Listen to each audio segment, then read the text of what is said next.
we'll go to something a little bit more substantive. We have Bhai Jaswant Singh Kalra, Shahid Bhai Jaswant Singh Kalra's son here. And we're very fortunate to have him here. And we thought we'd just give him some time to have a few words with the camp. Janmeet Singh lost his father when he was 7 or 8 years old. He's now studying at Thompson Rivers University in Kamloops, British Columbia as an international student. And we're lucky to have him here at camp. Waheguru ji ਕਾ ਖਾਲਸਾ ਵਾਹਿਗੁਰੂ ਜੀ ਕੀ ਫਤਿਹ। ਅੱਜ ਮੈਂ ਤੁਹਾਡਾ ਥੋੜਾ ਜਿਹਾ time ਲਵਾਂਗਾ ਜਸਵੰਤ ਸਿੰਘ ਖਾਲੜਾ ਦੇ ਸ਼ਹੀਦ ਜਸਵੰਤ ਸਿੰਘ ਖਾਲੜਾ ਦੇ ਲਾਈਫ ਬਾਰੇ ਕੁਝ ਗੱਲਾਂ ਸ਼ੇਅਰ ਕਰਨ। ਮੈਂ ਜਦੋਂ ਦਾ ਐਤਵਾਰ ਦਾ ਕੈਂਪ ਲਗਾ ਰਿਹਾ, ਵਰਕਸ਼ਾਪਾਂ ਲਗਾਈਆਂ, ਜੋ ਪਹਿਲਾ ਇੱਕ ਬੇਸਿਕ ਸਵਾਲ ਆਮ ਇੱਕ ਗੁਰਸਿੱਖ ਦਾ ਹੁੰਦਾ ਹੈ, ਭਾਈ ਤਰਸੇਮ ਸਿੰਘ ਹੁਣਾਂ ਕੋਲ ਕੀਤਾ, ਹੋਰ ਦੂਜੇ ਸਿੰਘਾਂ ਕੋਲ ਕੀਤਾ। ਪਹਿਲਾ ਸਵਾਲ ਇਹ ਹੁੰਦਾ ਹੈ ਕਿ ਤੁਹਾਡਾ ਸਿੱਖੀ ਨਾਲ ਕਿਵੇਂ ਕਨੈਕਸ਼ਨ ਹੋਇਆ। ਤੇ ਕਿਹੜਾ ਜਸਵੰਤ ਸਿੰਘ ਖਾਲੜਾ ਦਾ ਸਿੱਖੀ ਨਾਲ ਕਨੈਕਸ਼ਨ ਹੋਇਆ, ਉਹ ਮੈਂ ਇੱਕ ਤੁਹਾਨੂੰ ਸਾਖੀ ਸੁਣਾਉਣਾ ਚਾਹੁੰਦਾ। ਉਹ ਸਾਖੀ ਪਹਿਲੇ ਪਾਤਸ਼ਾਹੀ ਗੁਰੂ ਨਾਨਕ ਦੇਵ ਜੀ ਸਾਹਿਬ ਦੀ ਹੈ। ਜਦ ਗੁਰੂ ਨਾਨਕ ਦੇਵ ਜੀ ਆਪਣੇ ਟਰੈਵਲ ਕਰ ਰਹੇ ਸੀਗੇ, ਉਹ ਇੱਕ ਵਾਰੀ ਇੱਕ ਦਿਨ ਵਿੱਚ 2 ਪਿੰਡਾਂ ਵਿੱਚ ਗਏ। ਇੱਕ ਪਿੰਡ ਦਾ ਨਾਂ ਸੀ ਅਮੀਸ਼ਾ, ਜਿਹੜਾ ਦੂਜੇ ਪਿੰਡ ਗਏ ਉਹਦਾ ਬਾਅਦ 'ਚ ਨਾਂ ਪਿਆ ਖਾਲੜਾ। ਜਦ ਉਹ ਪਹਿਲੇ ਪਿੰਡ ਗਏ ਤਾਂ ਕਿਹੜੇ ਪਿੰਡ ਵਾਸੀ ਸੀਗੇ, ਉਹਨਾਂ ਨੇ ਵੇਖਿਆ ਕਿ ਇੱਕ ਮਹਾਂਪੁਰਸ਼ ਆਏ ਨੇ, ਪਰ ਉਹਨਾਂ ਨੂੰ ਕੋਈ ਜ਼ਿਆਦਾ ਟਾਈਮ ਨਹੀਂ ਦਿੱਤਾ, ਉਹਨਾਂ ਦਾ ਜ਼ਿਆਦਾ ਸਤਿਕਾਰ ਨਹੀਂ ਕੀਤਾ, ਉਹਨਾਂ ਦੀ ਕੋਈ ਸੇਵਾ ਨਹੀਂ ਕੀਤੀ। ਅਤੇ ਕਿਵੇਂ ਇੱਕ ਨੋਰਮਲ ਪ੍ਰੋਸੀਡਿੰਗ ਹੁੰਦੀ ਹੈ, ਉਵੇਂ ਕਰਕੇ ਪਹਿਲੀ ਪਾਤਸ਼ਾਹੀ ਉੱਥੋਂ ਚਲੇ ਗਏ। ਫਿਰ ਅਗਲੇ ਪਿੰਡ ਗਏ। ਅਗਲਾ ਪਿੰਡ ਸੀਗਾ ਖਾਲੜਾ, ਜਿਸ ਦਾ ਨਾਂ ਪਹਿਲੋਂ ਕੁਛ ਹੋਰ ਸੀ, ਅਤੇ ਇਸ ਕਹਾਣੀ, ਇਸ ਸਾਖੀ ਤੋਂ ਬਾਅਦ 'ਚ ਉਸ ਦਾ ਪਿੰਡ ਖਾਲੜਾ ਪਿਆ। ਉਸ ਪਿੰਡ ਵਾਲਿਆਂ ਨੇ ਗੁਰੂ ਸਾਹਿਬ ਦਾ ਬਹੁਤ ਚਾਅ ਕੀਤਾ, ਉਹਨਾਂ ਦੀ ਬਹੁਤ ਸੇਵਾ ਕੀਤੀ ਅਤੇ ਉਹਨਾਂ ਦੇ ਬਚਨ ਸੁਣੇ। ਕਦੋਂ ਗੁਰੂ ਸਾਹਿਬ ਉੱਥੋਂ ਗਏ, ਉਹ ਇੱਕ ਵਰ ਦੇ ਕੇ ਗਏ। ਉਹ ਦੋਨਾਂ ਪਿੰਡਾਂ ਨੂੰ ਇੱਕ ਇੱਕ ਵਰ ਦੇ ਕੇ ਗਏ। ਜਿਹੜਾ ਪਿੰਡ ਅਮੀਸ਼ਾ ਸੀਗਾ, ਉਹਨਾਂ ਨੂੰ ਕਹਿ ਕੇ ਗਏ ਕਿ ਤੁਸੀਂ ਸਦਾ ਵਸਦੇ ਰਹੋ ਅਤੇ ਬਹੁਤ ਤਰੱਕੀਆਂ ਮਾਣੋ। ਅਤੇ ਜੋ ਦੂਸਰਾ ਪਿੰਡ ਸੀ ਖਾਲੜਾ, ਜਿਨ੍ਹਾਂ ਨੇ ਗੁਰੂ ਸਾਹਿਬ ਦੀ ਬਹੁਤ ਸੇਵਾ ਕੀਤੀ, ਉਹਨਾਂ ਨੂੰ ਵਰ ਦੇ ਕੇ ਗਏ ਕਿ ਤੁਸੀਂ ਕਦੀ ਵੀ ਇੱਥੇ ਸੈਟਲ ਨਹੀਂ ਹੋਵੋਗੇ, ਇਹ ਹਮੇਸ਼ਾ ਪਿੰਡ ਖਿੰਡ ਜਾਊਗਾ। ਅਤੇ ਉਸ ਗੱਲ ਤੋਂ ਹੀ ਉਹ ਪਿੰਡ ਦਾ ਨਾਂ ਖਾਲੜਾ ਪਿਆ। ਕਿਹੜੇ ਉਦੋਂ ਦੇ ਆਮ ਦੁੱਧੀ ਵਾਲੇ ਸਿੱਖ ਸੀਗੇ, ਉਹਨਾਂ ਨੂੰ ਇਹ ਗੱਲ ਥੋੜ੍ਹੀ ਸਮਝ ਨਹੀਂ ਲੱਗੀ ਕਿ ਅਸੀਂ ਤਾਂ ਗੁਰੂ ਸਾਹਿਬ ਦੀ ਇੰਨੀ ਸੇਵਾ ਕੀਤੀ, ਅਤੇ ਉਹਨਾਂ ਨੇ ਵਰ, ਕਿਹੜਾ ਚੰਗੇ ਵਾਲਾ ਵਰ ਸੀਗਾ, ਉਹ ਅਮੀਸ਼ਾ ਪਿੰਡ ਨੂੰ ਦੇਤਾ। ਪਰ ਸਮੇਂ ਦੇ ਨਾਲ ਅਤੇ ਕੁਝ ਸਿਆਣੇ ਸਿੱਖਾਂ ਦੇ ਸਮਝਾਉਣ ਦੇ ਨਾਲ ਇਹ ਉਹਨਾਂ ਨੂੰ ਸਮਝ ਪਈ ਕਿ ਗੁਰੂ ਸਾਹਿਬ ਦੇ ਵਰ ਦੇਣ ਦਾ ਮਤਲਬ ਇਹ ਸੀ ਕਿ ਕਿਹੜੇ ਤੁਹਾਡੇ 'ਚ ਗੁਣ ਨੇ, ਕਿਹੜੇ ਤੁਹਾਡੇ 'ਚ ਕੁਆਲਿਟੀਆਂ ਨੇ। ਤੁਸੀਂ ਸਾਰੀ ਦੁਨੀਆ ਵਿੱਚ ਜਾਓਗੇ ਅਤੇ ਆਪਣੇ ਗੁਣਾਂ ਅਤੇ ਕੁਆਲਿਟੀਆਂ ਨੂੰ ਫੈਲਾਓਗੇ। ਅਤੇ ਕਿਹੜਾ ਅਮੀਸ਼ਾ ਪਿੰਡ ਸੀਗਾ, ਉਹ ਪਿੰਡ ਦੇ ਵਾਸੀ ਉੱਥੇ ਦੇ ਉੱਥੇ ਹੀ ਰਹਿ ਜਾਣਗੇ, ਕਿਉਂਕਿ ਉਹਨਾਂ 'ਚ ਕੋਈ ਇਹੋ ਜਿਹੀ ਕੁਆਲਿਟੀ ਨਹੀਂ ਗੀ, ਉਹਨਾਂ 'ਚ ਇਹੋ ਜਿਹਾ ਕੋਈ ਗੁਣ ਨਹੀਂ ਗਾ ਕਿ ਉਹ ਦੁਨੀਆ ਨੂੰ ਕੁਛ ਦੇ ਸਕਣ। ਅਤੇ ਇਹ ਸਰਦਾਰ ਜਸਵੰਤ ਸਿੰਘ ਖਾਲੜਾ ਦੀ ਬੈਕਗਰਾਊਂਡ ਹੈ, ਇਹ ਉਹਨਾਂ ਦੇ ਪਿੰਡ ਦਾ ਇਤਿਹਾਸ ਹੈ ਕਿ ਕਿੱਥੋਂ ਇੱਕ ਐਕਟਿਵਿਜ਼ਮ, ਇੱਕ ਆਪਾਂ ਗੱਲ ਕਰਦੇ ਹਾਂ ਕਿ ਸਿੱਖੀ ਬਾਰੇ, ਸਿੱਖੀ 'ਚ ਸਭ ਤੋਂ ਜਿਹੜਾ ਮੁੱਢਲਾ ਚੀਜ਼ ਹੈ ਉਹ ਸਿਮਰਨ ਹੈ। ਪਰ ਕਈ ਵਾਰੀ ਆਪਾਂ ਇੱਕ ਚੀਜ਼ ਨੂੰ ਅਣਗਹਿਲਾ ਕਰ ਦਿੰਦੇ ਹਾਂ, ਉਹ ਹੈ ਐਕਟਿਵਿਜ਼ਮ। ਤੇ ਐਕਟਿਵਿਜ਼ਮ ਤੋਂ ਮੈਂ ਅੱਗੇ ਗੱਲ ਕਰਦਾ ਕਿਹੜੀ ਮੈਂ ਧਰਤੀ ਦੀ ਗੱਲ ਕਰ ਰਿਹਾ ਕਿ ਅੱਜ ਲੈਕਚਰਾਂ ਦੇ ਵਿੱਚ ਬਾਬਾ ਦੀਪ ਸਿੰਘ ਜੀ ਦੀ ਗੱਲ ਹੋਈ। ਬਾਬਾ ਦੀਪ ਸਿੰਘ ਦੀ ਜੋ ਪਿੰਡ ਹੈ, ਪਿੰਡ ਪਹੂ ਪਿੰਡ, ਉਹ ਖਾਲੜੇ ਤੋਂ 5 ਕਿਲੋਮੀਟਰ ਦੂਰ ਹੈ। ਅੱਜ ਭਾਈ ਸੁਖਦੇਵ ਸਿੰਘ ਦੀ ਗੱਲ ਹੋਈ, ਉਹਨਾਂ ਦਾ ਵੀ ਪਿੰਡ 5 ਕਿਲੋਮੀਟਰ ਦੇ ਘੇਰੇ ਵਿੱਚ ਹੈ, ਖਾਲੜੇ ਪਿੰਡ ਦੇ। ਤੇ ਤੁਸੀਂ ਇਮੇਜਿਨ ਕਰ ਸਕਦੇ ਹੋ ਕਿ ਉਹ ਧਰਤੀ ਜਿਹਨੂੰ ਇੰਨੀ ਦਾਤ ਹੈ, ਇੱਕ ਸ਼ਹੀਦੀ ਦਾ ਇੱਕ ਉਹਨਾਂ ਨੂੰ ਮਾਣ ਹੈ ਕਿ ਸਾਡੇ ਪੂਰਵਜਾਂ ਨੇ ਇੱਕ ਕਮਿਊਨਿਟੀ ਲਈ, ਇੱਕ ਪੰਥ ਲਈ ਕੀ ਕੀਤਾ ਤੇ ਸਾਡੀ ਕੀ ਜ਼ਿੰਮੇਵਾਰੀ ਬਣਦੀ ਹੈ। ਬੋਲੇ ਸੋਨਿਹਾਲ।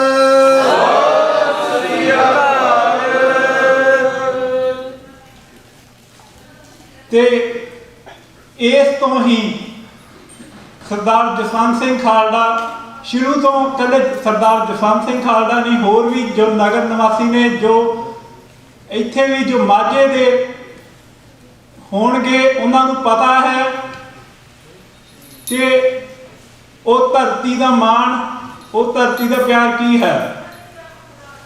ਮੈਂ ਦੂਜੀ ਗੱਲ ਕਰਨਾ ਚਾਹੁੰਦਾ ਹਾਂ ਪਰਿਵਾਰ ਦੀ। ਸਾਡੇ ਖਾਲੜਾ ਪਰਿਵਾਰ ਵਿੱਚ ਜੇ ਆਪਾਂ ਝਾਤੀ ਮਾਰੀਏ ਤੇ ਹਰ ਇੱਕ ਦੂਜੀ ਪੀੜ੍ਹੀ ਵਿੱਚ ਸ਼ਹੀਦੀ ਹੈ। ਦੂਜੀ ਪੀੜ੍ਹੀ ਦਾ ਇਹ ਮਤਲਬ ਨਹੀਂ ਕਿ ਇੱਕ ਪੀੜ੍ਹੀ ਨੇ ਕੋਈ ਘੱਟ ਉਹਨਾਂ ਦਾ ਧਿਆਨ ਰਿਹਾ ਪੰਥ ਵੱਲ ਜਾਂ ਉਹ ਆਪਣੀ ਜ਼ਿੰਮੇਵਾਰੀ ਨਹੀਂ ਨਿਭਾ ਸਕੇ। ਦੂਜੀ ਪੀੜ੍ਹੀ ਦਾ ਇਹ ਮਤਲਬ ਹੈ ਕਿ ਜਦੋਂ ਇੱਕ ਪੀੜ੍ਹੀ ਸ਼ਹਾਦਤ ਦਿੰਦੀ ਹੈ ਤੇ ਦੂਜੀ ਪੀੜ੍ਹੀ ਨੂੰ ਪਰਿਵਾਰ ਦੁਬਾਰਾ ਖੜਾ ਕਰਨ ਨੂੰ, ਪਰਿਵਾਰ ਨੂੰ ਤਿਆਰ ਕਰਨ ਨੂੰ, ਸ਼ਹੀਦੀ ਦੇਣ ਨੂੰ ਇੱਕ ਜੀਵਨ ਦੇਣਾ ਪੈਂਦਾ ਹੈ।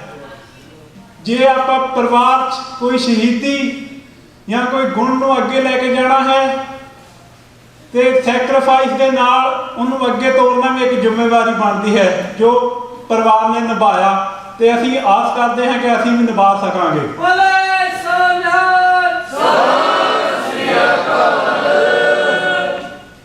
ਜੋ ਮੇਰੇ ਫਾਦਰ ਸਾਹਿਬ ਦੇ ਉਹਨਾਂ ਦੇ ਜੋ ਫਾਦਰ ਸੀਗੇ, ਉਹਨਾਂ ਨੇ ਜੋ ਆਪਣਾ ਰੋਲ ਨਿਭਾਇਆ, ਉਹ ਚੀਫ ਖਾਲਸਾ ਦੀਵਾਨ, ਜਦੋਂ DAV ਕਾਲਜ ਤੇ ਆਰਐਸ ਮਾਝਿਆਂ ਦੀ ਮੂਵਮੈਂਟਾਂ ਚੱਲੀਆਂ, ਉਹਨਾਂ ਨੇ ਪੰਜਾਬ ਦੇ ਵਿੱਚ ਵੀ ਕਾਲਜ ਖੋਲ੍ਹੇ।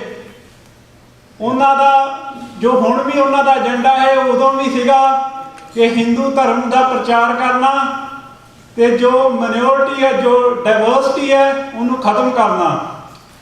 ਤੇ ਉਹਨਾਂ ਨੇ ਉਸ ਵੇਲੇ ਦੇ ਜੋ ਸਿੰਘ ਸੀਗੇ, ਉਹਨਾਂ ਨੇ ਨਾਲ ਰਲ ਕੇ ਚੀਫ ਖਾਲਸਾ ਦੀਵਾਨ ਤੇ ਖਾਲੜਾ ਪਿੰਡ ਵਿੱਚ ਹਾਈ ਸਕੂਲ ਖੋਲ੍ਹਿਆ, ਜੋ ਹੱਲੇ ਵੀ ਚੱਲ ਰਿਹਾ ਹੈ।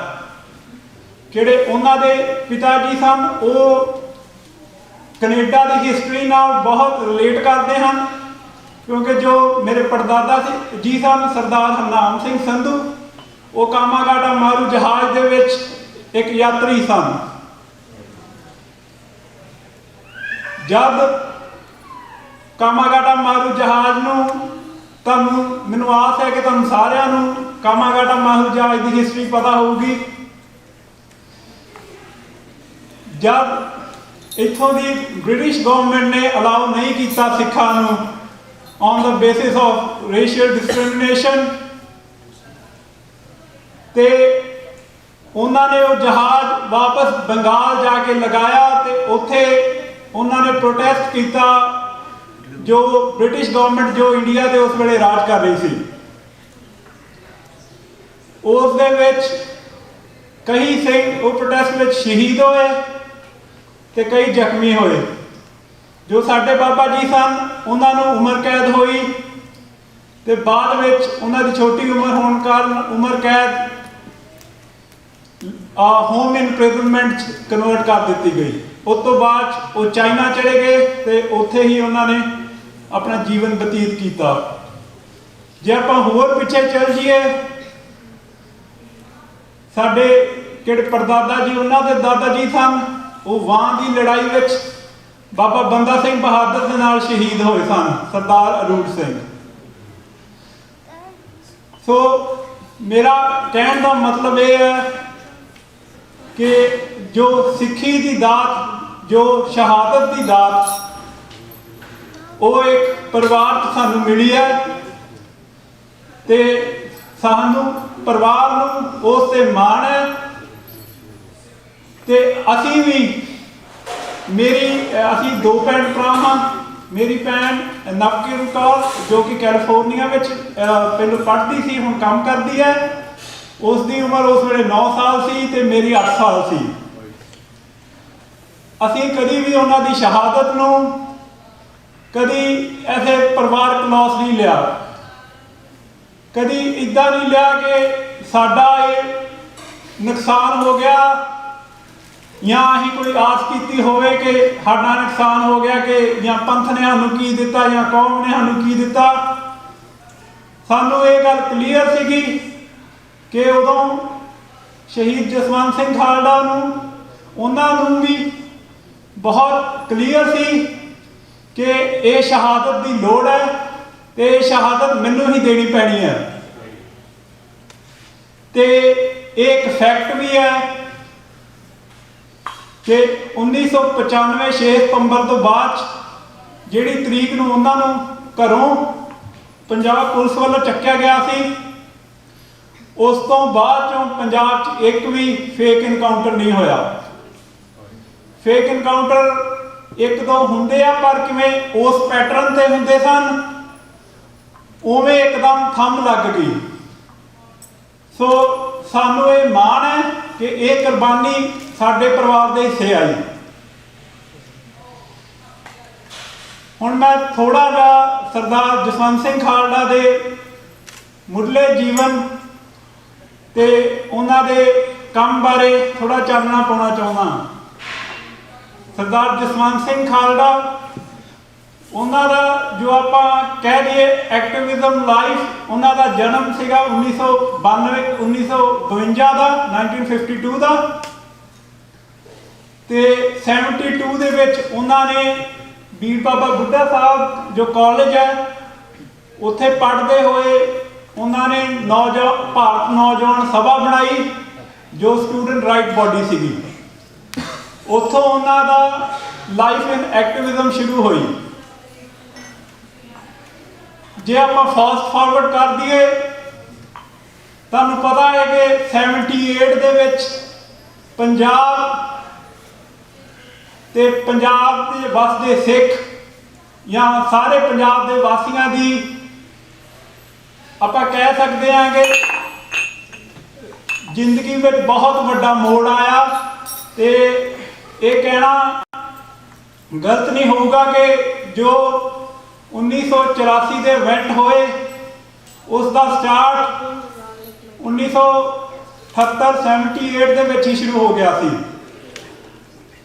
ते किवें बहुत ही ਸਿੰਘਾਂ ਦਾ जे आप मिलीए इत्थे बाहरले मुल्कां 'च मिलीए, इंडिया मिलीए तो बहुत ही जो सिख है जिन्हां दी जिंदगी में तब्दीली आई, जो गुरु वाले बने, सिक्खी नाल जुड़े, वो 84 दी घटनावां तो बाद जुड़े। तो सरदार जसवंत सिंह खालड़ा भी जदों 1984 का होया कल्लूकारा, उदों वो कोऑपरेटिव सोसाइटी के सैकटरी सन। उस तो बाद चों एक आप कई बारी गल करते हाँ नीले साके तारे की, आप गल करते हाँ किवें इंदिरा गांधी या इंडियन सरकार, इंडियन गवर्नमेंट ने सिखा के गुरधामां ते हमला किया ते सिक्खी के सिद्धांत नूं ढाह लाउण की कोशिश की। पर कई बारी किहड़े इवेंट बाद 10 साल बाद होए उन्होंने या आप कह सकते हैं कि हले पॉलिटिशियन या किहड़े पंथ के जो मोहरी ने वो हले गल करन नूं तैयार नहीं गए। 1984 तो बाद आपको पता कि दिल्ली में जो जेनोसाइड सिखा ना होया ਉਹ ਕਿਹੜਾ ਜੈਨੋਸਾਈਡ ਉੱਥੇ ਨਹੀਂ ਮੁੱਕਿਆ, ਜਿਹੜੇ ਉਸ ਵੇਲੇ ਦੇ ਇੰਡੀਅਨ ਗਵਰਨਮੈਂਟ ਦੇ ਬੁੱਧੀਮਾਨ ਸਨ, ਜੋ ਥਿੰਕ ਟੈਂਕ ਸਨ, ਉਹਨਾਂ ਨੇ ਕਿਹਾ ਕਿ ਜ਼ੁਲਮ ਆਪਾਂ ਕਿਵੇਂ ਬਹੁਤ ਕਰਤਾ ਦਿੱਲੀ ਵਿੱਚ, ਤੇ ਹੁਣ ਉਹਦਾ ਜੋ ਰਿਐਕਸ਼ਨ ਹੋਊਗਾ ਉਹਦੇ ਲਈ ਸਟ੍ਰੈਟਜੀਆਂ ਉਹਨਾਂ ਨੇ ਬਣਾਉਣੀਆਂ ਸ਼ੁਰੂ ਕਰਤੀਆਂ। ਉਹਦੀ ਕਿਹੜੀ ਸਟ੍ਰੈਟਜੀ ਸਭ ਤੋਂ ਵੱਡੀ ਉਹਨਾਂ ਨੇ ਬਣਾਈ, ਉਹ ਸੀ ਆਪਰੇਸ਼ਨ ਵੁੱਡਰੋਜ਼, ਜਿਹਨੂੰ ਉਹਨਾਂ ਨੇ ਕੁਝ ਪੁਲਿਸ ਅਫਸਰ ਹੈਂਡ ਪਿਕ ਕੀਤੇ ਜਿਨ੍ਹਾਂ 'ਚ KPS ਗਿੱਲ ਆਉਂਦਾ ਸੀ। ਉਹਨਾਂ ਨੇ ਉੱਥੇ ਮੀਟਿੰਗਾਂ ਸੱਦੀਆਂ ਤੇ ਖੁੱਲੇ ਉਹਨਾਂ ਨੂੰ ਐਜ਼ ਅ ਵੋਲੰਟੀਅਰ ਕਰਨ ਨੂੰ ਕਿਹਾ ਕਿ ਅਸੀਂ ਆਹ ਸਾਡਾ ਆਪਰੇਸ਼ਨ ਆ ਤੇ ਕਿਹੜੇ ਅੱਗੇ ਆ ਕੇ ਜ਼ਿੰਮੇਵਾਰੀ ਚੱਕਣਾ ਚਾਹੁੰਦੇ ਆ ਕਿ ਅਸੀਂ ਸਿੱਖ ਖਤਮ ਕਰਾਂਗੇ, ਅਸੀਂ ਸਿੰਘ ਖਤਮ ਕਰਾਂਗੇ ਪੰਜਾਬ ਦੇ ਵਿੱਚ। ਉਹਨਾਂ ਦੇ ਵਿੱਚੋਂ ਇੱਕ ਸੀਗਾ KPS ਗਿੱਲ, ਜਿਹਨੂੰ ਜੇ ਤੁਹਾਨੂੰ ਪਤਾ ਹੋਵੇ ਕਿ ਪਹਿਲਾਂ ਉਹਦੀ ਮਣੀਪੁਰ ਡਿਊਟੀ ਹੁੰਦੀ ਸੀ, ਉੱਥੋਂ ਆਇਆ ਪੰਜਾਬ 'ਚ, ਉਹਦੀ ਜਿਹੜੀ ਐਜੂਕੇਸ਼ਨ ਵੀ ਆ ਉਹ ਪੰਜਾਬ ਦੀ ਨਹੀਂ ਬਾਹਰ ਦੀ ਆ, ਉਹਦਾ ਕੋਈ ਲਿੰਕ ਨਹੀਂ। ਪਰ ਇਸ ਕਰਕੇ ਕਿ ਉਹਨੇ ਹੱਥ ਖੜਾ ਕਰਕੇ ਕਿਹਾ ਸੀਗਾ ਕਿ ਮੈਂ ਸਿੰਘਾਂ ਨੂੰ ਮੈਂ ਖਤਮ ਕਰੂੰਗਾ, ਤੇ ਇੰਡੀਅਨ ਗਵਰਨਮੈਂਟ ਇਹਨੂੰ ਪੰਜਾਬ 'ਚ ਲਿਆਂਦਾ। 84 ਤੋਂ ਜੇ ਆਪਾਂ ਕਹਿ ਦਈਏ 84 ਤੋਂ ਹੀ ਆਪਰੇਸ਼ਨ ਵੁੱਡਰੋਜ਼ ਹਰਕਤ ਵਿੱਚ ਆ ਗਿਆ। ਪਹਿਲੋਂ ਜਿਹੜਾ ਉਹਨਾਂ ਦਾ ਆਪਰੇਸ਼ਨ ਹੈਗਾ ਜ਼ਿਆਦਾਤਰ ਸੀਮਿਤ ਹੈਗਾ ਤਰਨਤਾਰਨ ਤੇ ਅੰਮ੍ਰਿਤਸਰ ਡਿਸਟ੍ਰਿਕਟ ਦੇ ਵਿੱਚ, ਜਿਹਨੂੰ ਆਪਾਂ ਸ਼ੁਰੂ ਤੋਂ ਹੀ ਕਹਿ ਦਈਏ ਕਿ ਉਹ ਹੌਟਬੈਡ ਰਿਹਾ ਵਾ ਜੁਝਾਰੂ ਸਿੰਘਾਂ ਦਾ। ਕਿਵੇਂ ਮੈਂ ਪਹਿਲਾਂ ਸ਼ਹਾਦਤਾਂ ਦੀ ਗੱਲ ਕੀਤੀਆਂ, ਜੇ ਇਤਿਹਾਸਕ ਤੌਰ ਤੇ ਵੀ ਵੇਖਿਆ ਜਾਵੇ ਤੇ ਇਸ ਇਲਾਕੇ ਦੇ ਵਿੱਚ ਹਮੇਸ਼ਾ ਸਿੰਘ ਮੋਹਰੀ ਰਹੇ ਨੇ। ਉਸ ਵੇਲੇ ਉਹਨਾਂ ਤਸ਼ੱਦਦ ਕਰਦੇ ਕਰਦੇ ਪਹਿਲੋਂ ਸਿੰਘਾਂ ਦਾ ਵੀ ਪੂਰੇ ਮੁਕਾਬਲੇ ਹੋਏ, ਸਿੰਘਾਂ ਨੇ ਅੱਗੋਂ ਮੁਕਾਬਲੇ ਕੀਤੇ, ਆਮੋ ਸਾਹਮਣੀ ਮੁਕਾਬਲੇ ਹੋਏ ਤੇ ਸਿੰਘ ਸ਼ਹੀਦ ਹੋਏ, ਤੇ ਸਿੰਘਾਂ ਨੇ ਕਈ ਮੋਰਚੇ ਵੀ ਮਾਰੇ। ਪਰ ਬਾਅਦ ਚੋਂ ਜਦੋਂ ਖੂਨ ਲੱਗ ਗਿਆ ਪੁਲਿਸ ਦੇ ਮੂੰਹ ਤੇ, ਉਹਨਾਂ ਨੂੰ ਹੋ ਗਿਆ ਕਿ ਇਹ ਪੈਸੇ ਬਣਾਉਣ ਦਾ ਤੇ ਤਰੱਕੀਆਂ ਕਰਨ ਦਾ ਇਹ ਬਹੁਤ ਸੌਖਾ ਸਾਧਨ ਹੈ ਕਿ ਕਿਸੇ ਵੀ ਸਿੱਖ ਨੂੰ ਤੁਸੀਂ ਫੜੋ ਤੇ ਉਹਦਾ ਮੁਕਾਬਲਾ ਬਣਾਓ ਤੇ ਤੁਹਾਨੂੰ ਤਰੱਕੀਆਂ ਮਿਲਣਗੀਆਂ, ਤੁਹਾਨੂੰ ਪ੍ਰਮੋਸ਼ਨਾਂ ਮਿਲਣਗੀਆਂ, ਤੁਹਾਨੂੰ ਦਿੱਲੀ ਵੱਲੋਂ ਥਾਪੜੇ ਮਿਲਣਗੇ। ਸਿਚੁਏਸ਼ਨ ਇੱਥੋਂ ਤੱਕ ਆ ਗਈ ਜਦੋਂ 1991 1992 ਤੱਕ ਬਹੁਤ ਹੀ ਜੋ ਗਿਣਤੀ ਦੇ ਸਿੱਖ ਰਹਿ ਗਏ ਸਨ, ਬਹੁਤ ਹੀ, ਕਿਉਂਕਿ ਬਹੁਤ ਉਹਨਾਂ ਨੇ ਵੱਡੀ ਮਾਤਰਾ ਤੇ ਉਹਨਾਂ ਨੇ ਕੋਈ ਇਹ ਨਹੀਂ ਕੀਤਾ, ਉਹਨਾਂ ਨੇ ਫੁੱਲ, ਜਿਹਨੂੰ ਆਪਾਂ ਅੰਗਰੇਜ਼ੀ 'ਚ ਕਹਿ ਦਿੰਦੇ ਆ ਫੁੱਲ ਫੋਰਸ, ਉਹਨਾਂ ਨੇ ਆਇਰਨ ਫਿਸਟ ਨਾਲ ਉਹਨਾਂ ਨੇ ਮੂਵਮੈਂਟ ਨੂੰ ਦਬਾਉਣ ਦੀ ਕੋਸ਼ਿਸ਼ ਕੀਤੀ। ਕੱਲੀਆਂ ਪੰਜਾਬ ਦੀਆਂ ਫੋਰਸਾਂ ਨਹੀਂ, ਦਿੱਲੀ ਤੋਂ CRPF, ਰਿਜ਼ਰਵ ਪੁਲਿਸ ਸਾਰੀਆਂ ਸੱਦ ਕੇ ਉਹਨਾਂ ਨੇ ਕੀਤਾ। ਜਦੋਂ 1991 92 ਦੇ ਵਿੱਚ ਬਹੁਤ ਹੀ ਜੋ ਆਪਾਂ ਕਹਿ ਦਈਏ ਕਿ ਮੁਕਾਬਲਿਆਂ ਦੀ ਕਿਵੇਂ ਜੋ ਅਸਲੀ ਮੁਕਾਬਲੇ ਸਿੰਘ ਕਿਵੇਂ ਹੋ ਰਹੇ ਸੀਗੇ ਉਹ ਘਟ ਗਏ, ਤੇ ਉਹਨਾਂ ਨੇ ਇੱਕ ਨਵਾਂ ਰਾਹ ਲੱਭਿਆ। ਉਹਨਾਂ ਨੇ ਪਾਲਿਸੀ ਫੜੀ ਕਿ ਜੋ ਵੀ ਤੁਹਾਨੂੰ ਲੱਭਦਾ ਹੈ, ਕਿਵੇਂ ਆਪਾਂ ਮੁਗਲਾਂ ਦੇ ਟਾਈਮ 'ਚ ਕਹਿ ਦਈਏ ਕਿ ਗਿਣਤੀ ਪੂਰੀ, ਕਿਵੇਂ ਅੱਜ ਲੈਕਚਰ ਵਿੱਚ ਵੀ ਦੱਸਿਆ ਉਹਨਾਂ ਨੇ ਕਿ ਕਦੋਂ ਉਹਨਾਂ ਨੇ ਜਵਾਬ ਦੇਣਾ ਸੀਗਾ ਬਾਦਸ਼ਾਹ ਨੂੰ ਕਿ ਇੰਨੇ ਅਸੀਂ ਗੋਲੀਆਂ ਚਲਾਈਆਂ, ਇੰਨੇ ਤੁਹਾਡੇ ਕੋਲ ਰਿਸੋਰਸਿਸ ਲਏ ਤੇ ਫੜੇ ਗਏ ਸਿੰਘ 300। ਉਹੀ ਜਵਾਬ ਪੰਜਾਬ ਪੁਲਿਸ ਨੇ ਦੇਣਾ ਸੀ ਦਿੱਲੀ ਨੂੰ। ਫਿਰ ਉਹੀ ਜੋ ਮੁਗਲਾਂ ਨੇ ਕੀਤਾ ਉਸ ਵੇਲੇ, ਉਹੀ ਪੰਜਾਬ ਪੁਲਿਸ ਨੇ ਕੀਤਾ ਕਿ ਜੋ ਵੀ ਉਹਨਾਂ ਨੂੰ ਸਿੱਖ ਲੱਭਦਾ ਸੀਗਾ, ਜੋ ਵੀ ਨੌਜਵਾਨ ਸਿੱਖ ਸੀਗਾ, ਜੋ ਜੁਝਾਰੂ ਸਿੰਘ ਸੀ, ਉਹਨਾਂ ਦੇ ਪਰਿਵਾਰ ਦੇ, ਕਿਵੇਂ ਤੁਹਾਨੂੰ ਮੈਂ ਐਗਜ਼ਾਮਪਲ ਦੇਣਾ, ਭਾਈ ਪਰਮਜੀਤ ਸਿੰਘ ਪੰਜਵੜ ਦੇ ਪਰਿਵਾਰ ਦੇ 35 ਜੀ ਸ਼ਹੀਦ ਹੋਏ ਨੇ। ਉਹਨਾਂ ਦਾ ਕਸੂਰ ਇਹ ਸੀਗਾ ਕਿ ਭਾਈ ਸਾਹਿਬ ਭਗੌੜੇ ਸਨ ਤੇ ਉਹਨਾਂ ਨੂੰ ਹਰ ਹਫ਼ਤੇ ਪੁਲਿਸ ਚੱਕ ਕੇ ਲੈ ਜਾਂਦੀ ਸੀ ਕਿ ਜਾਂ ਉਹਨਾਂ ਨੂੰ ਪੇਸ਼ ਕਰੋ, ਨਹੀਂ ਤਾਂ ਉਹਨਾਂ ਨੂੰ ਤਸੀਹੇ ਦਿੱਤੇ ਜਾਂਦੇ ਸੀ ਤੇ ਉਹਨਾਂ ਨੂੰ ਸ਼ਹੀਦ ਵੀ ਕੀਤਾ ਗਿਆ। ਜਦੋਂ ਇਹ ਸਾਰਾ ਕੁਝ ਹੋ ਰਿਹਾ ਸੀ, ਜਿਵੇਂ ਪੰਜਾਬ ਦੇ ਵਿੱਚ ਹੋਰ ਵੀ ਕਈ ਜਥੇਬੰਦੀਆਂ, ਜਿਵੇਂ ਚੰਡੀਗੜ੍ਹ ਦੇ ਵਿੱਚ ਜੋ ਹਾਈ ਕੋਰਟ ਦੇ ਵਕੀਲ ਸਨ ਉਹ ਵੀ ਐਕਟਿਵ ਸਨ, ਪਰ ਕੋਈ ਇੱਥੋਂ ਤੱਕ ਨਹੀਂ ਜਾਣਾ ਚਾਹੁੰਦਾ ਸੀ ਕਿ ਗੱਲ ਤਾਂ ਕਰਦੇ ਸੀ ਕਿਵੇਂ ਸਿਵਲ ਲਿਬਰਟੀ ਵਾਲੇ ਹੁੰਦੇ ਆ ਤੇ ਉਹਨਾਂ ਦੇ ਵੀ ਕੁਝ ਦਾਇਰੇ ਹੁੰਦੇ ਆ, ਉਹ ਉਨੀ ਕੁ ਗੱਲ ਕਰ ਸਕਦੇ ਆ ਕਿ ਕਿੰਨਾ ਕੁ ਉਹਨਾਂ ਨੂੰ ਸੇਫ ਹੋਵੇ, ਕਿੰਨਾ ਦੇ ਉਹਨਾਂ ਦੇ ਗੱਲ ਤੱਕ ਹੱਥ ਨਾ ਪਹੁੰਚੇ। ਉਹ ਕਿਹੜੀ ਆਪਣੀ ਜ਼ਿੰਮੇਵਾਰੀ ਨਿਭਾ ਰਹੇ ਸਨ। ਉਹ ਇੱਕਾ ਦੁੱਕਾ ਪ੍ਰੈਸ 'ਚ ਬਿਆਨ ਜ਼ਰੂਰ ਆਉਂਦਾ ਸੀ ਕਿ ਪੰਜਾਬ 'ਚ ਬਹੁਤ ਧੱਕਾ ਹੋ ਰਿਹਾ ਤੇ ਕੁਝ ਕਰਨਾ ਚਾਹੀਦਾ, ਪਰ ਕੋਈ ਵੀ ਸਿੰਘ ਜਾਂ ਤੁਸੀਂ ਕਹਿ ਲਓ ਇੰਨਾ ਕੁਆਲੀਫਾਈਡ ਨਹੀਂ ਹੈਗਾ ਜਾਂ ਉਹਨੇ ਹਿੰਮਤ ਨਹੀਂ ਕੀਤੀ ਕਿ ਇਹ ਕਿਹੜਾ ਕੰਮ ਹੈ, ਜ਼ਿੰਮੇਵਾਰੀ ਮੈਨੂੰ ਲੈਣੀ ਪੈਣੀ ਹੈ। ਜਿੱਥੋਂ ਸਰਦਾਰ ਜਸਵੰਤ ਸਿੰਘ ਖਾਲੜਾ ਦੀ ਇਨਵੋਲਵਮੈਂਟ ਸ਼ੁਰੂ ਹੋਈ, ਉਹ ਉਸ ਵੇਲੇ ਕੋਆਪਰੇਟਿਵ ਬੈਂਕ ਦੇ ਜਦੋਂ 84 'ਚ ਸੈਕਟਰੀ ਸਨ, ਉਦੋਂ ਤੱਕ 92 ਤੱਕ ਉਹ ਡਾਇਰੈਕਟਰ ਬਣ ਚੁੱਕੇ ਸਨ। ਉਹਨਾਂ ਦੇ ਜੋ ਕਲੀਗ ਸਨ ਪਿਆਰਾ ਸਿੰਘ, ਉਹ ਵੀ ਉਹਨਾਂ ਨੂੰ ਵੀ ਐ ਪੁਲਿਸ ਨੇ ਚੱਕ ਲਿਆ ਤੇ ਉਹਨਾਂ ਦਾ ਕੁਝ ਉਕ ਸੁਕ ਨਹੀਂ ਮਿਲ ਰਹੀ ਸੀ, ਉਹਨਾਂ ਦਾ ਕੁਝ ਪਤਾ ਨਹੀਂ ਚੱਲ ਰਿਹਾ ਸੀ ਕਿ ਕਿਹੜੀ ਪੁਲਿਸ ਉਹਨਾਂ ਨੂੰ ਲੈ ਗਈ ਤੇ ਉਹ ਜਿੰਦਾ ਵੀ ਹੈ ਕਿ ਨਹੀਂ। ਫਿਰ ਉਹਨਾਂ ਦੀ ਤਫਤੀਸ਼ ਕਰਨ ਨੂੰ ਜਦੋਂ ਸਰਦਾਰ ਜਸਵੰਤ ਸਿੰਘ ਨਿਕਲੇ, ਉਹ ਲੱਭਦੇ ਉਹਨਾਂ ਨੂੰ ਕਿਸੇ ਨੇ ਕਿਹਾ ਕਿ ਤੁਸੀਂ ਸ਼ਮਸ਼ਾਨ ਘਾਟ ਵੀ ਜਾ ਕੇ ਵੇਖ ਲਓ, ਕਿਉਂਕਿ ਉੱਥੇ ਹੀ ਜੋ ਮੁਕਾਬਲੇ ਬਣਦੇ ਹਨ ਸੰਸਕਾਰ ਉੱਥੇ ਹੀ ਕਰਦੇ ਹਨ। ਜਦੋਂ ਉਹ ਸ਼ਮਸ਼ਾਨ ਘਾਟ ਪਹੁੰਚੇ ਤੇ ਇੱਕ ਕਿਵੇਂ ਬਿਊਰੋਕ੍ਰੇਸੀ ਹੁੰਦੀ ਹੈ, ਕਿਵੇਂ ਇੱਥੇ ਵੀ ਹੋਊਗੀ, ਇੰਡੀਆ ਥੋੜੀ ਜ਼ਿਆਦਾ ਹੈ ਤੇ ਜੇ ਆਪਾਂ ਕਈ ਵਾਰੀ ਸਿੱਧੇ ਸ਼ਬਦਾਂ 'ਚ ਕਹਿ ਦਿੰਦੇ ਹਾਂ, ਉੱਥੋਂ ਉਹਨਾਂ ਨੇ ਰਿਕਾਰਡ ਕੱਢੇ ਤੇ ਬਾਅਦ 'ਚ ਪੇਸ਼ ਕਰਤੇ। ਉਹ ਇੱਕ ਪ੍ਰੋਸੈਸ ਸੀਗਾ, ਉਹ ਇੱਕ ਲੰਮੇ ਟਾਈਮ ਇੱਕ ਉਹਨਾਂ ਨੇ ਪਲਾਨ ਤਰੀਕੇ ਨਾਲ ਕਰਕੇ ਉੱਥੋਂ ਸਾਰਾ ਡਾਕੂਮੈਂਟ ਕੱਢਿਆ।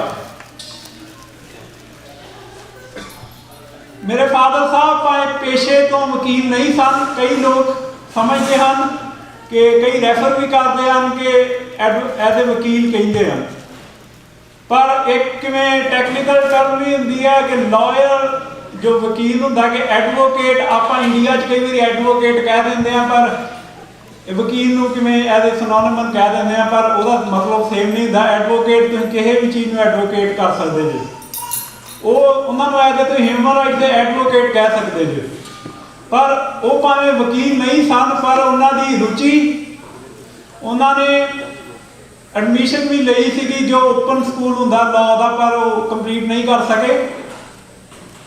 ਉਹਨਾਂ ਦੀ ਰੁਚੀ ਬਹੁਤ ਸੀ, ਉਹਨਾਂ ਨੂੰ ਪਤਾ ਸੀ ਕਿ ਲੀਗਲ ਕਿਹੜੇ ਦਾਅ ਪੇਚ ਹੁੰਦੇ ਆ, ਕਿ ਕਿੱਥੋਂ ਕਿੰਨਾ ਕੁ ਮੈਨੂੰ ਸਬੂਤ ਇਕੱਠਾ ਕਰਨ ਦੀ ਲੋੜ ਹੈ ਤੇ ਮੈਨੂੰ ਕਿੰਨਾ ਕੁ ਕੰਮ ਕਰਨ ਦੀ ਲੋੜ ਹੈ ਕਿ ਮੈਂ ਇਹਨੂੰ ਨੰਗਾ ਕਰ ਸਕਾਂ। ਇਹ ਜੋ ਸਾਰਾ ਵੀ ਆਪਰੇਸ਼ਨ ਹੋਇਆ ਹੈ, ਹੈਰਾਨੀ ਦੀ ਗੱਲ ਇਹ ਸੀ ਕਦੋਂ ਸਾਰਾ ਡਾਟਾ ਨਿਕਲਿਆ, ਕਿਵੇਂ ਇੱਥੇ ਵੀ ਰੂਲ ਆ ਕੈਨੇਡਾ ਦੇ ਵਿੱਚ ਵੀ, ਕਦੋਂ ਕੋਈ ਅਨਆਇਡੈਂਟੀਫਾਈਡ ਐਂਡ ਅਨਕਲੇਮਡ ਬੋਡੀ ਹੁੰਦੀ ਹੈ ਤੇ it is responsibility of city to do the proper cremation. ਉਵੇਂ ਇੰਡੀਆ ਵਿੱਚ ਵੀ ਰੂਲ ਨੇ ਤੇ ਉਹ ਜਿਹੜਾ ਰਜਿਸਟਰਡ ਸੀਗਾ, ਜਿਹੜਾ ਕ੍ਰਿਮੇਸ਼ਨ ਰਜਿਸਟਰਡ ਸੀਗਾ, ਉਹਦੇ 'ਚ ਡਾਟਾ ਫੀਡ ਹੋਇਆ ਸੀ, ਪਰ ਉਹਨਾਂ ਦੀ ਅਣਗਹਿਲੀ ਕਹਿ ਲਓ ਜਾਂ ਉਹਨਾਂ ਨੂੰ ਇੰਨਾ ਹੰਕਾਰ ਸੀਗਾ ਕਿ ਸਾਡੇ ਕੋਲ ਤਾਕਤ ਹੈ, ਸਾਨੂੰ ਕੁਝ ਨਹੀਂ ਹੋ ਸਕਦਾ। ਔਰ ਰਜਿਸਟਰ ਦੇ ਵਿੱਚ ਜੋ ਐਂਟਰੀਆਂ ਉਹਨਾਂ ਨੇ ਕੀਤੀਆਂ ਸੀ, ਉਹਦੇ ਵਿੱਚ ਉਹ ਸ਼ਹੀਦ ਦਾ ਨਾਂ, ਉਹਦੇ ਪਿਤਾ ਦਾ ਨਾਂ, ਉਹਦੇ ਪਿੰਡ ਦਾ ਨਾਂ ਤੇ ਕਿਹੜਾ ਥਾਣੇਦਾਰ ਉਹਨੂੰ ਉੱਥੇ ਲੈ ਕੇ ਆਇਆ ਉਹਦਾ ਨਾਂ, ਤੇ ਲਾਸਟ ਕਾਲਮ 'ਚ ਲਿਖਿਆ ਸੀ ਅਨਆਇਡੈਂਟੀਫਾਈਡ ਤੇ ਅਨਕਲੇਮਡ ਬੋਡੀ। ਤੇ ਇੱਕ ਬਹੁਤ ਵੱਡਾ ਇੱਕ ਟੈਕਨੀਕਲ ਪੁਆਇੰਟ ਸੀਗਾ ਕਿ ਜੇ ਤੁਹਾਨੂੰ ਪਤਾ ਹੈ ਕਿ ਇਹ ਸ਼ਹੀਦ ਕੌਣ ਹੈ ਤੇ ਤੁਸੀਂ ਉਹਨਾਂ ਨੂੰ ਬਾਡੀ, ਉਹਦੇ ਪਰਿਵਾਰ ਨੂੰ, ਉਹਦੇ ਵਾਰਸਾਂ ਨੂੰ ਉਹਦੀ ਬਾਡੀ ਕਿਉਂ ਨਹੀਂ ਦਿੱਤੀ। ਹੁਣ ਇਸ ਗੱਲ ਦੇ ਪਿੱਛੇ ਵੀ ਦੋ ਧਾਰਨਾਵਾਂ ਨੇ ਕਿ ਪੁਲਿਸ ਵਾਲੇ ਬਾਡੀ ਕਿਉਂ ਨਹੀਂ ਦਿੰਦੇ ਸਨ। ਇੱਕ ਤੁਸੀਂ ਹੁਣੇ ਦਰਬਾਰ ਸਾਹਿਬ ਦੇ ਵਿੱਚ ਭਾਈ ਸਾਹਿਬ ਨੇ ਫੋਟੋ ਵਿਖਾਈ ਕਿ ਕਿਵੇਂ ਸਿੰਘ ਨੂੰ ਸ਼ਹੀਦ ਕੀਤਾ, ਕਿਵੇਂ ਤਸੀਹੇ ਦਿੱਤੇ। ਕਿਹੜਾ ਉਹਨਾਂ ਦਾ ਨਾਰਮਲ ਜੋ ਪ੍ਰੋਸੀਜਰ ਹੀ ਪੁਲਿਸ ਵਾਲਾ, ਉਹ ਗਨ ਸ਼ਾਟ ਨਾਲ ਕਿਵੇਂ ਪੁੱਟ ਡਾਊਨ ਨਹੀਂ ਕਰਦੇ ਸੀ, ਮੈਨੂੰ ਤਸੀਹੇ ਦਿੰਦੇ ਸਨ। ਔਰ ਇੰਨੀ ਬੁਰੀ ਤਰ੍ਹਾਂ, ਇੰਨੀ ਬਰੂਟਲੀ ਉਹਨਾਂ ਨੂੰ ਟਾਰਚਰ ਕੀਤਾ ਜਾਂਦਾ ਸੀ ਕਿ ਜੇ ਬਾਡੀ ਉਹਨਾਂ ਦੇ ਘਰ ਵਾਲਿਆਂ ਨੂੰ, ਉਹਨਾਂ ਦੇ ਪਿੰਡ ਵਾਲਿਆਂ ਨੂੰ ਦਿੱਤੀ ਜਾਵੇ ਤੇ ਪਿੰਡ ਵਿੱਚ ਵੀ ਬਹੁਤ ਰੋਸ ਹੁੰਦਾ ਸੀ ਤੇ ਉਹਨਾਂ ਨੂੰ ਵੀ ਡਰ ਲੱਗਦਾ ਸੀ ਕਿ ਇਹ ਬਹੁਤ ਵੱਡਾ ਮਸਲਾ ਖੜਾ ਹੋ ਸਕਦਾ ਹੈ ਕਿ ਲੋਕਾਂ ਨੂੰ ਇੰਨਾ ਗੁੱਸਾ ਚੜ੍ਹੇਗਾ ਕਿ ਇੰਨਾ ਤਸੀਹੇ ਦਿੱਤੇ ਗਏ ਨੇ, ਇੰਨਾ ਟਾਰਚਰ ਕੀਤਾ ਗਿਆ ਹੈ। ਸੋ ਉਹਨਾਂ ਨੇ ਸੌਖਾ ਤਰੀਕਾ ਲੱਭਿਆ ਸੀ ਕਿ ਆਪੇ ਸੰਸਕਾਰ ਕਰ ਦਿਓ। ਤੇ ਕਿਹੜੀ ਦੂਜੀ ਗੱਲ ਹੈ, ਜੇ ਆਪਾਂ ਵੇਖਿਆ ਜਾਵੇ ਜੋ ਸਾਰੇ ਸੰਸਕਾਰ ਹੋਏ ਆ ਉਹ ਹਿੰਦੂ ਮੰਦਿਰਾਂ ਦੇ ਸ਼ਮਸ਼ਾਨ ਘਾਟਾਂ ਵਿੱਚ ਹੋਏ ਆ। ਦੂਜੀ ਗੱਲ ਇਹ ਬਹੁਤ ਇੰਪੋਰਟੈਂਟ ਹੈ ਕਿ ਜਿਹੜੀ ਲੌਬੀ ਹੈ, ਜਿਹੜੀ ਕੰਮ ਕਰਦੀ ਸੀ ਸਿੱਖਾਂ ਦੇ ਖਿਲਾਫ, ਇੱਕ ਇਹਨਾਂ ਦੀ ਵੀ ਇੱਕ ਡਿਊਟੀ ਸੀ ਪੰਜਾਬ ਪੁਲਿਸ ਦੀ, ਪੰਜਾਬ ਗਵਰਨਮੈਂਟ ਦੀ, ਇੰਡੀਅਨ ਗਵਰਨਮੈਂਟ ਦੀ, ਕਿ ਉਹਨਾਂ ਨੂੰ ਖੁਸ਼ ਕਰਨਾ। ਉਹਨਾਂ ਨੂੰ ਖੁਸ਼ ਕਰਨਾ ਕਿ ਆਹ ਵੇਖੋ ਸਿੰਘਾਂ ਦੇ ਅਸੀਂ ਸਰੀਰ, ਉਹਨਾਂ ਦੀਆਂ ਡੈਥ ਬਾਡੀਆਂ ਅਸੀਂ ਇੱਥੇ ਲਿਆ ਕੇ ਸੰਸਕਾਰ ਕਰਦੇ ਆਂਗੇ, ਉਹਨਾਂ ਨੂੰ ਵੀ ਦੱਸਦੇ ਆਂਗੇ ਕਿ ਆਹ ਵੇਖੋ ਉਹਨਾਂ ਦਾ ਕੀ ਸਬਕ ਮਿਲਿਆ। ਜਦੋਂ ਇਹ ਸਾਰਾ ਡਾਟਾ ਆ ਗਿਆ, ਪਹਿਲਾ ਜੋ ਇੱਕ ਸਿਵਲ ਸੁਸਾਇਟੀ ਵਿੱਚ, ਇੱਕ ਡੈਮੋਕ੍ਰੈਟਿਕ ਸਿਸਟਮ ਦੇ ਵਿੱਚ ਇੱਕ ਵੇ ਆਫ ਪ੍ਰੋਸੀਜਰ ਹੁੰਦਾ, ਇੱਕ ਲੀਗਲ ਸਿਸਟਮ ਹੁੰਦਾ ਹੈ ਕਿ ਤੁਸੀਂ ਆਪਣੀ ਕੋਰਟਾਂ ਨੂੰ ਅਪਰੋਚ ਕਰੋ। ਤੇ ਉਹਨਾਂ ਨੇ ਵੀ, ਜਸਵੰਤ ਸਿੰਘ ਖਾਲੜਾ ਨੇ ਵੀ ਇਹ ਫੋਲੋ ਕੀਤਾ। ਉਹ ਹਾਈ ਕੋਰਟ ਦੇ ਵਿੱਚ ਗਏ, ਉਹਨਾਂ ਨੇ ਹਾਈ ਕੋਰਟ ਦੇ ਵਿੱਚ ਰਿਟ ਪਟੀਸ਼ਨ ਕੀਤੀ। ਜੋ ਪੰਜਾਬ ਦੀ ਹਾਈ ਕੋਰਟ ਹੈ, ਉਹਨਾਂ ਨੇ ਇਹ ਬਹਾਨਾ ਮਾਰ ਕੇ ਇਹ ਰਿਟ ਪਟੀਸ਼ਨ ਰਿਜੈਕਟ ਕਰਤੀ ਕਿ ਇਹ ਜੋ ਤੁਹਾਡਾ ਕੇਸ ਹੈ ਇਹ ਪਬਲਿਕ ਇੰਟਰਸਟ ਤਾਂ ਬਣਦਾ ਨਹੀਂ, ਇਹ ਤੁਹਾਡੇ ਨਾਲ ਰਿਲੇਟਡ ਨਹੀਂ ਗੇ। ਜੋ ਰਿਲੇਟਡ ਨੇ ਉਹ ਪਰਿਵਾਰ ਸਾਡੇ ਕੋਲ ਆਉਣ ਤੇ ਅਸੀਂ ਉਹਨਾਂ ਕੋਲ ਇੰਡੀਵਿਜੂਅਲੀ ਕੇਸ ਸੁਣਾਂਗੇ। ਤੇ ਜੇ ਤੁਸੀਂ ਥੋੜਾ ਜਿਹਾ ਹੁਣ ਪੰਜਾਬ ਨਾਲ ਲਿੰਕ ਹੁਣ ਰੱਖਦੇ ਹੋ ਕਿ ਉਥੋਂ ਦੀ ਗਤੀਵਿਧੀ ਬਾਰੇ ਥੋੜੀ ਜਾਣਕਾਰੀ ਰੱਖਦੇ ਹੋ, ਪਿੱਛੋਂ ਜੇ ਇੱਕ ਪੁਲਿਸ ਵਾਲਾ ਜਿਹਨੇ ਕਲੇਮ ਕੀਤਾ ਕਿ ਮੈਂ 300 ਤੋਂ ਵੱਧ ਸਿੱਖ ਨੌਜਵਾਨ ਨੂੰ ਸ਼ਹੀਦ ਕੀਤਾ ਆਪਣੇ ਹੱਥੀਂ, ਉਹਨੇ ਅੱਗੇ ਆ ਕੇ, ਜਿਹਨੂੰ ਆਪਾਂ ਇੱਕ ਇੱਥੇ ਵਿਸਲ ਬਲੋਅਰ ਵੀ ਕਹਿ ਦਿੰਦੇ ਆ, ਉਹ ਐਜ਼ ਏ ਵਿਸਲ ਬਲੋਅਰ ਬਣ ਕੇ ਸਾਹਮਣੇ ਆਇਆ। ਤੇ ਦੁੱਖ ਦੀ ਗੱਲ ਇਹ ਆ ਕਿ ਅੱਜ 18 ਸਾਲਾਂ ਬਾਅਦ ਚ ਵੀ ਕੋਰਟ ਕੋ ਉਹੀ ਜਵਾਬ ਆ ਕਿ ਇਹ ਪਬਲਿਕ ਇੰਟਰਸਟ ਨਹੀਂ ਬਣਦਾ ਕਿ ਜਿਹੜੇ ਪਰਿਵਾਰ ਨੇ ਕਿਹਨਾਂ ਦੇ ਸ਼ਹੀਦ ਹੋਏ ਨੇ ਉਹ ਆਪੇ ਹੋਣ।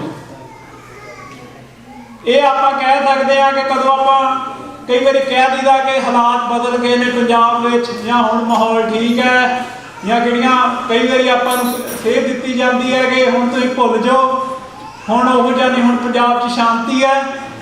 ਤੇ ਇਹ ਤੁਸੀਂ ਵੇਖ ਸਕਦੇ ਜੇ ਕਿ ਜੋ ਕੋਰਟਾਂ ਦਾ ਐਟੀਟਿਊਡ ਤੇ ਜੋ ਉੱਥੋਂ ਦੀ ਗਵਰਨਮੈਂਟ, ਜੋ ਉੱਥੋਂ ਦੀ ਸਿਵਲ ਕਲਾਸ ਹੈ, ਉਹਨਾਂ ਦਾ ਹਾਲੇ ਵੀ ਸਿੱਖਾਂ ਪ੍ਰਤੀ ਕੀ ਐਟੀਟਿਊਡ ਹੈ। ਜਦੋਂ ਉਹਨਾਂ ਨੂੰ ਪੰਜਾਬ ਦੇ ਵਿੱਚੋਂ ਕੋਈ ਜਵਾਬ ਨਹੀਂ ਮਿਲਿਆ, ਫਿਰ ਉਹਨਾਂ ਨੇ ਸਲਾਹ ਮਸ਼ਵਰਾ ਕਰਕੇ ਉਹਨਾਂ ਨੇ ਇਹੀ, ਜੋ ਉਹਨਾਂ ਦੇ ਨਾਲ ਜਥੇਬੰਦਕ, ਉਹਨਾਂ ਦੇ ਦੋਸਤ ਸਨ, ਉਹਨਾਂ ਦੇ ਕਲੀਗ ਸਨ, ਇਹੀ ਫੈਸਲਾ ਹੋਇਆ ਕਿ ਆਪਾਂ ਨੂੰ ਕਿਸੇ ਵੱਡੇ ਮੰਚ ਤੋਂ ਇਹ ਗੱਲ ਕਹਿਣੀ ਚਾਹੀਦੀ ਹੈ, ਨਹੀਂ ਤਾਂ ਗੱਲ ਇੱਥੇ ਨੱਪੀ ਜਾਣੀ ਹੈ। ਫਿਰ ਉਹ 1995 ਵਿੱਚ ਕੈਨੇਡਾ ਦੀ ਧਰਤੀ ਵਿੱਚ ਆਏ पर किमें बहुतिਆਂ ਨੂੰ पता नहीं होगा कि वो कैनेडा ਵਿੱਚ 2 ਵਾਰੀ आए ने। ਪਹਿਲੋਂ जनवरी के महीने में आए 1995 ਵਿੱਚ, उदों भी उन्होंने को सारे डेट सन, उदों भी उन्होंने को रिकॉर्ड सन, पर उदों उन्होंने रिलीज़ नहीं किए। उदों वो एक ऑब्जर्व करना है कि ये सिख आ लगते तो सिख आ, क्योंकि किहड़े पंजाब जिन्होंने सिख मारे गेला वर्गे, अजीत सिंह संधू वर्गे, उन्होंने भी दिख सिखां वाली है कि ये सिख ये कुछ करने जोगे भी है कि ये भी मैनू गल्लां करके तोड़ देंगे। वो पहलों जनवरी दे विच आए, उस वेले ते हुण भी बहुत जो कैनेडा की नैशनल पॉलिटिक्स के नाल इनवॉल्व है जथेबंदी WSO, उन्हों का कोई इवेंट सी, उन्होंने इनवाइट किया सी, ते बाद कदों उन्होंने ऑब्जर्व किया, कदों उन्होंने फील किया कि इन्हों का करैक्टर भी हैगा वा ते इन्हों के वो लिंक भी है कि मेरी गल किते सुनवाई हो सकती है। फिर वो दोबारा जुलाई के महीने में आए जदों उन्होंने डाटा रिलीज़ किया। 1995 ਦੇ ਵਿੱਚ ਉਹ ਜੁਲਾਈ ਦੇ ਐਂਡ ਦੇ ਵਿੱਚ ਕਦੋਂ ਇੱਥੋਂ ਸਾਰਾ ਕੁਝ ਉਹਨਾਂ ਨੇ ਦੁਨੀਆ ਦੇ ਅੱਗੇ ਰੱਖਿਆ, ਜਿਸ ਵਿੱਚ ਕੈਨੇਡਾ ਦੇ parliament member, congressman, US congressman ਵੀ ਸੀਗੇ ਤੇ ਹੋਰ ਵੀ ਕਈ ਡੈਲੀਗੇਟ ਸਨ। ਉਹਨਾਂ ਨੂੰ ਕਦੋਂ ਕੀਤਾ ਤੇ ਉਹਨਾਂ ਨੇ ਆਸ਼ਵਾਸਨ ਦਿੱਤਾ, ਅਸ਼ੋਰੈਂਸ ਦਿੱਤਾ ਕਿ ਇਹ ਕਿਹੜੀ ਤੁਹਾਡੀ ਗੱਲ ਆ, ਇਹ ਇੱਥੇ ਨਹੀਂ ਰਹਿ ਜੂਗੀ, ਗੱਲਾਂ 'ਚ ਨਹੀਂ ਰਹਿ ਜੂਗੀ। ਅਸੀਂ ਇੰਡੀਅਨ ਗਵਰਨਮੈਂਟ ਤੇ ਅਸੀਂ ਇੰਟਰਨੈਸ਼ਨਲ ਕਮਿਊਨਿਟੀ ਤੇ ਪ੍ਰੈਸ਼ਰ ਪਾਵਾਂਗੇ ਕਿ ਤੁਹਾਡੀ ਗੱਲ ਅੱਗੇ ਜਾਵੇ। ਤੇ ਉਹਨਾਂ ਨੇ ਇੱਕ ਹੋਰ ਸਲਾਹ ਵੀ ਦਿੱਤੀ, ਉਹਨਾਂ ਨੇ ਕਿਹਾ ਕਿ ਤੁਸੀਂ ਬਹੁਤ ਵੱਡਾ ਖੁਲਾਸਾ ਕਰ ਲਿਆ, ਤੁਸੀਂ ਬਹੁਤ ਵੱਡਾ ਰਿਸਕ ਲੈ ਲਿਆ, ਹੁਣ ਤੁਸੀਂ ਇੰਡੀਆ ਵਾਪਸ ਨਾ ਜਾਓ। ਪਰ ਜਿਵੇਂ ਸਰਦਾਰ ਜਸਵੰਤ ਸਿੰਘ ਆਲਾ, ਜਿਵੇਂ ਮੈਂ ਸ਼ੁਰੂ 'ਚ ਦੱਸਿਆ ਕਿ ਉਹਨਾਂ ਨੂੰ ਇਹ ਗੱਲ ਦਾ ਬਹੁਤ ਪਹਿਲਾਂ ਤੋਂ ਹੀ ਅਨੁਮਾਨ ਸੀਗਾ ਕਿ ਸ਼ਹਾਦਤ ਦੀ ਲੋੜ ਹੈ ਤੇ ਸ਼ਹਾਦਤ ਦੇਣੀ ਪੈਣੀ ਹੈ। ਇਹ ਕੱਲੀਆਂ ਗੱਲਾਂ ਕਰਕੇ ਜਾਂ ਪ੍ਰੈਸ ਕਾਨਫਰੰਸਾਂ ਕਰਕੇ ਅਖਬਾਰਾਂ 'ਚ ਫੋਟੋਆਂ ਲਵਾ ਕੇ ਕੁਝ ਨਹੀਂ ਹੋਣਾ। ਉਹਨਾਂ ਨੇ ਕੈਨੇਡਾ ਦੀ ਗਵਰਨਮੈਂਟ ਦੇ ਸਮਝਾਉਣ ਨਾਲ, ਇੱਥੋਂ ਦੇ ਕਿਹੜੇ ਦੋਸਤ ਮਿੱਤਰ ਸਨ, ਉਹਨਾਂ ਦੇ ਸਮਝਾਉਣ ਦੇ ਬਾਵਜੂਦ ਉਹ ਇੰਡੀਆ ਵਾਪਸ ਗਏ।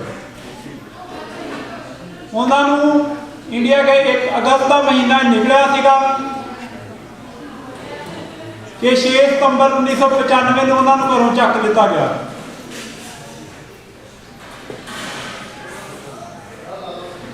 ਤੇ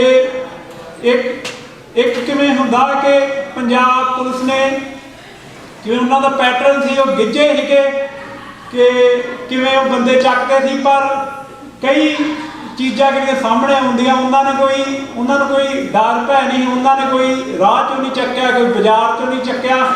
ਉਹਨਾਂ ਨੇ ਸਵੇਰੇ 9:15 ਵਜੇ ਉਹਨਾਂ ਨੇ ਜਸਵੰਤ ਸਿੰਘ ਖਾਲੜਾ ਨੂੰ ਘਰੋਂ ਚੱਕਿਆ, ਜਿਸ ਤੋਂ ਇਹ ਕਲੀਅਰ ਸੀਗਾ ਕਿ ਉਹਨਾਂ ਨੂੰ ਇਹ ਪਤਾ ਸੀ ਕਿ ਭਾਰਤ ਦੀ ਸਰਕਾਰ, ਇੰਡੀਅਨ ਗਵਰਨਮੈਂਟ, ਜਾਂ ਆਪਾਂ ਕਹਿ ਸਕਦੇ ਉਹਨਾਂ ਦੀ ਮਨਜ਼ੂਰੀ ਸੀਗੀ ਜਾਂ ਉਹਨਾਂ ਨੂੰ ਇੰਨਾ ਵਿਸ਼ਵਾਸ ਸੀਗਾ ਕਿ ਉਹ ਸਾਨੂੰ ਬੈਕ ਜ਼ਰੂਰ ਕਰਨਗੇ ਇਹ ਗੱਲ ਵਿੱਚੋਂ, ਕਿਉਂਕਿ ਇੱਡਾ ਵੱਡਾ ਜੋ ਇੰਟਰਨੈਸ਼ਨਲ ਪ੍ਰੋਮੀਨੈਂਟ ਬੰਦਾ ਹੈ ਕਿ ਉਹਨੂੰ ਵੈਸੇ ਹੀ ਚੱਕ ਲੈਣਾ ਐਜ਼ ਏ ਰੈਂਡਮ ਐਕਟ ਉਹ ਨਹੀਂ ਹੋ ਸਕਦਾ। ਤੇ ਉਹਨਾਂ ਨੂੰ ਪੂਰੀ ਪਲੈਨਿੰਗ ਦੇ ਨਾਲ ਪੂਰੀਆਂ ਟੀਮਾਂ ਬਣੀਆਂ। ਇੱਕ SSP ਉਮਰਾ ਨੰਗਲ ਦੀ ਟੀਮ ਬਣੀ ਸੀ, ਇੱਕ SSP ਅਜੀਤ ਸਿੰਘ ਸੰਧੂ ਦੀ ਬਣੀ ਸੀ, ਤੇ ਦੋਵਾਂ ਨੂੰ ਸੱਦ ਕੇ ਉਹਨਾਂ ਨੂੰ ਪੁੱਛਿਆ ਗਿਆ ਸੀ ਕਿ ਕਿਹੜਾ ਵੋਲੰਟੀਅਰ ਕਰਦਾ, ਤੇ ਇਹਨਾਂ ਨੇ ਹੱਥ ਖੜੇ ਕੀਤੇ ਸੀ ਅਜੀਤ ਸਿੰਘ ਸੰਧੂ ਨਾਲ ਨੇ ਕਿ ਅਸੀਂ ਇਹ ਬੰਦੇ ਨੂੰ ਚੱਕਾਂਗੇ। ਤੇ 1995 ਉਹਨਾਂ 6 ਸਤੰਬਰ ਨੂੰ ਘਰੋਂ ਚੱਕਿਆ। ਕਿੱਥੋਂ ਤੱਕ ਆਪਾਂ ਕਹਿ ਸਕਦੇ ਹਾਂ ਕਿ ਮੈਂ ਉਹ ਵਿਸਤਾਰ ਵਿੱਚ ਦੱਸਿਆ ਕਿ ਸਰਦਾਰ ਜਸਵੰਤ ਸਿੰਘ ਖਾਲੜਾ ਕਿੰਨਾ ਉਹਨਾਂ ਨੇ ਕੰਮ ਕੀਤਾ, ਤੇ ਉਹਨਾਂ ਨੇ ਭਾਵੇਂ ਗੱਲ ਬਹੁਤ ਅੱਗੇ ਤੱਕ ਲੈ ਕੇ ਗਏ, ਪਰ ਗੱਲ ਸਿਰੇ ਨਹੀਂ ਲੱਗੀ ਸੀ, ਹਲੇ ਬਹੁਤ ਸਾਰਾ ਕੰਮ ਰਹਿੰਦਾ ਸੀ। 6 ਸਤੰਬਰ ਤੋਂ ਬਾਅਦ ਚੋਂ ਜੋ 2 ਕੰਮ ਸੀਗੇ, ਜੋ ਖਾਲੜਾ ਪਰਿਵਾਰ ਤੇ ਜੋ ਉਹਨਾਂ ਦੇ ਲਾਗਲੇ ਦੋਸਤ ਤੇ ਜਥੇਬੰਦਕ ਦੋਸਤ ਸਨ, ਉਹਨਾਂ ਦੀ ਜ਼ਿੰਮੇਵਾਰੀ ਬਣਦੀ ਸੀ। ਤੇ ਉਹਨਾਂ ਨੇ ਇਹ ਨਹੀਂ ਕਿਹਾ ਕਿ ਪਹਿਲੋਂ ਆਪਾਂ ਸਰਦਾਰ ਜਸਵੰਤ ਸਿੰਘ ਖਾਲੜਾ ਨੂੰ ਲੱਭਦੇ ਆ, ਪਹਿਲੋਂ ਆਪਾਂ ਆਪਣਾ ਬੰਦਾ ਸਿਕਿਉਰ ਕਰੀਏ ਤੇ ਕਿਹੜਾ ਇਸ਼ੂ ਆ ਉਹ ਬਾਅਦ ਚ ਵੇਖੀ ਜਾਊਗੀ। ਉਹਨਾਂ ਨੇ ਕਿਹੜੇ ਦੋਨੋਂ ਕੰਮ ਹੈ 6 ਸਤੰਬਰ ਨੂੰ ਚੱਕਿਆ, 7 ਸਤੰਬਰ ਨੂੰ ਖਾਲੜਾ ਐਕਸ਼ਨ ਕਮੇਟੀ ਜਥੇਬੰਦੀ ਬਣੀ ਕਿ ਹੁਣ ਆਪਾਂ ਐਕਸ਼ਨ ਕੀ ਲੈਣਾ ਹੈ। 8 ਸਤੰਬਰ ਨੂੰ ਸੁਪਰੀਮ ਕੋਰਟ ਦੇ ਵਿੱਚ ਅਸੀਂ ਰਿਟ ਲਾਈ ਤੇ ਉਦੋਂ ਜਸਟਿਸ ਕੁਲਦੀਪ ਸਿੰਘ ਸਨ ਜੋ ਕਿ ਸਿੱਖ ਪਰਿਵਾਰ ਤੋਂ ਸੰਬੰਧ ਰੱਖਦੇ ਹਨ, ਉਹਨਾਂ ਨੇ ਉਹ ਪਟੀਸ਼ਨ ਐਕਸੈਪਟ ਕਰ ਲਈ ਤੇ ਉਹ ਲੱਗ ਗਈ। ਤੇ ਨਾਲ ਹੀ ਆਪਾਂ ਖਾਲੜਾ ਐਕਸ਼ਨ ਕਮੇਟੀ ਨੇ ਇੱਕ ਹੋਰ ਪਟੀਸ਼ਨ ਲਾਈ ਕਿ ਸਰਦਾਰ ਜਸਵੰਤ ਸਿੰਘ ਖਾਲੜਾ ਇਹਨਾਂ ਨੂੰ ਚੱਕਣ ਦਾ ਇੱਕ ਨਾਰਮਲ ਜੋ ਕ੍ਰਿਮੀਨਲ ਐਕਟ ਨੀਗਾ, ਇਹਨਾਂ ਦਾ ਕੀ ਮਹੱਤਵਪੂਰਨ ਹੈ ਤੇ ਕੀ ਕਾਰਨ ਹੈ ਕਿ ਇਹਨਾਂ ਨੂੰ ਚੱਕਿਆ ਗਿਆ। ਉਹਨਾਂ ਦੇ ਨਾਲ 2097 ਲੋਕਾਂ ਦੀ ਜੋ ਲਿਸਟ ਜੋ ਸਰਦਾਰ ਜਸਵੰਤ ਸਿੰਘ ਖਾਲੜਾ ਨੇ ਰਿਲੀਜ਼ ਕੀਤੀ ਸੀ ਉਹ ਵੀ ਲਾਈ ਗਈ ਕਿ ਆਹ ਕਾਰਨ ਹੈ, ਇਸ ਕਰਕੇ ਸਰਦਾਰ ਜਸਵੰਤ ਸਿੰਘ ਖਾਲੜਾ ਨੂੰ ਚੱਕਿਆ ਗਿਆ।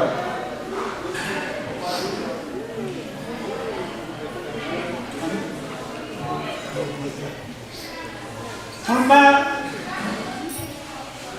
ਤੁਹਾਨੂੰ ਟਾਈਮ ਥੋੜਾ ਹੈ ਕਿ ਜ਼ਿਆਦਾ ਡਿਟੇਲ ਵਿੱਚ ਨਹੀਂ ਦੱਸ ਸਕਦਾ, ਪਰ 1995 ਦਾ ਅਸੀਂ ਕੇਸ ਲੜਦੇ ਜੋ ਉਸਦਾ ਫੈਸਲਾ ਜੋ ਹਾਈ ਕੋਰਟ ਨੇ ਕੀਤਾ, ਜਿਹੜੀਆਂ ਸਜ਼ਾਵਾਂ ਹੋਈਆਂ ਪੁਲਿਸ ਵਾਲਿਆਂ ਨੂੰ ਉਹ 2006 ਵਿੱਚ ਹੋਈਆਂ, ਜਿਹਦੇ ਵਿੱਚ ਟੋਟਲ 9 ਪੁਲਿਸ ਵਾਲੇ ਸਨ, 2 ਮਰ ਗਏ, ਵੀਰ ਸਿੰਘ ਸੰਧੂ ਤੇ ਅਸ਼ੋਕ ਕੁਮਾਰ, 2 ਬਰੀ ਹੋ ਗਏ ਸਨ ਤੇ ਬਾਕੀਆਂ ਨੂੰ ਉਮਰ ਕੈਦ ਦੀ ਸਜ਼ਾ ਹੋਈ।